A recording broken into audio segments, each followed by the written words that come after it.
Når du har uploadet dine kameraer, kan du vælge at gå ind i det første for eksempel. Her kan du zoome billedet lidt ind eller lidt ud ved at trække i det, og du kan sætte det til at autopanorere.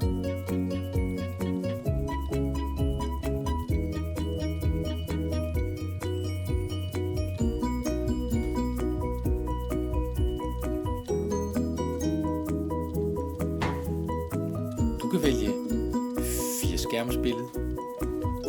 På fireskærmsbilledet kan du vælge flere kameraer til overvågning på en gang. Du kan også herfra vælge hver enkelt kamera, og her kan du sætte autofunktioner som autopanorering eller lignende til. Du kan gå tilbage i fireskærmsbilledet og betjene det andet kamera på samme måde.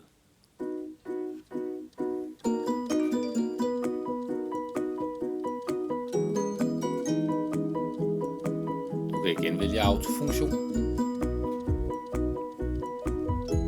for eksempel panorering.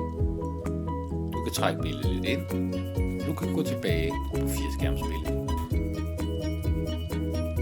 Her kan du så overvåge begge kameraer. Meget simpelt.